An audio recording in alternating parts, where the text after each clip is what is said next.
मैं अब आपको बताऊंगा कि आर्मी चीफ ने जनरल कमर जावेद बाजवा साहब ने हम सहाफियों को क्या बताया था कि वो कौन है जिसने मुल्क में बारूदी सुरंगें बिछाई। क्या शहबाज शरीफ का बयान ठीक है कि इमरान खान ने बारूदी सुरंगें बिछाई, या इमरान खान का बयान ठीक है कि नवाज शरीफ ने और नून लीग ने इमरान खान के आने से पहले बारूदी सुरंगें बिछाई।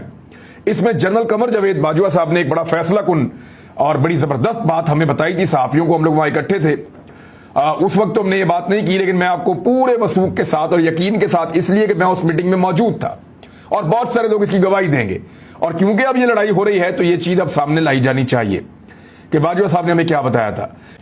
जनरल बाजवा ने सहाफियों को बताया कि मिफ्ता इस्माइल साहब उनको मिलने के लिए आए, और ये बात है सन 2018 की, जब पीएमएलएन अपने बजट पे काम कर रही थी। शाहिद खाकान अब्बासी साहब वजीर आजम पाकिस्तान बन चुके थे, इसहाक डार साहब पाकिस्तान से भाग चुके थे, और मिफ्ता इस्माइल साहब जो हैं वो उस वक्त वजीर खजाना के कलमदान पे विराजमान थे, और बजट की तैयारियां चल रही थी। ये वो टाइम है, हर बजट के लिए जो वजीर खजाना है वो एक दफा जीएचक्यू में जाता है और फौज के साथ उसके मुज़ाकरात होते हैं। ये एक सेट पैटर्न है, सब जाते हैं, सब मिलते हैं, और क्योंकि बजट का बड़ा हिस्सा दिफाई भी है तो इसलिए वहां कुछ चीजें तय होती हैं। तो उसमें जो है वो मिफ्ता इस्माइल साहब गए तो आर्मी चीफ से भी उनकी मुलाकात हुई।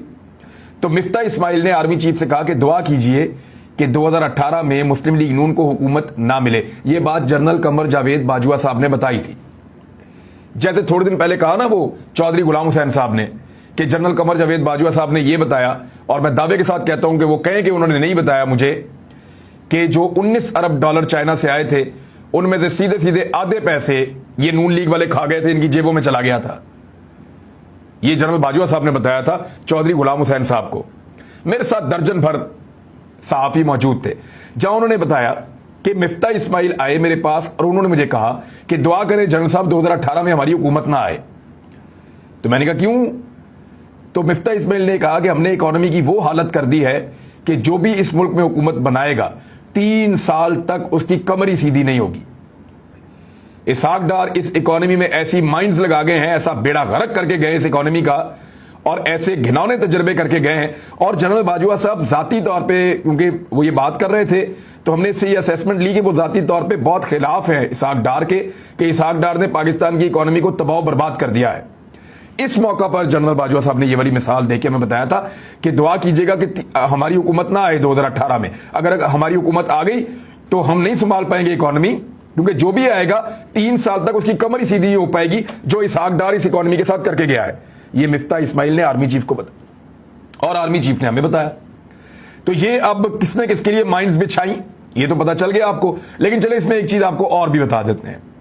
आपको ये बता देते हैं कि एक्चुअली मईशत की सूरत हाल क्या है। जब पीएमएलएन की हुकूमत खत्म हुई तो 7 अरब डॉलर के जखायर वो छोड़कर गए थे।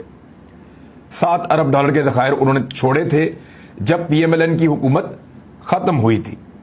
लेकिन उसके बाद आ जाती है जनाब हुकूमत पीटीआई की, तो 7 अरब डॉलर की कम तरीन सतह पे मुल्की रिजर्व वो छोड़कर गए थे।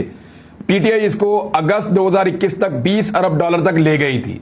बाद में तेल की कीमतें बढ़ी तो उनको बैलेंस करना पड़ा, पेमेंट को थोड़ा कम हुआ, लेकिन जब मार्च 2022 आया तो ये रिजर्व 16 अरब डॉलर तक थे, उससे ज्यादा थे, 16 अरब डॉलर से ज्यादा थे जब शहबाज शरीफ ने हुकूमत छीनने की कोशिश की और हुकूमत लेना शुरू की और हुकूमत ले ली। और इस वक्त जब शहबाज शरीफ की हुकूमत है तो ये रिजर्व वापस 9 अरब डॉलर पे पहुंच गए हैं, और जिस तरह ये मुल्क को चला रहे हैं लगता है ये तबाह बर्बाद कर देंगे। तो ये तो आदाद शुमारा वो मैंने आपको बता दिए हैं।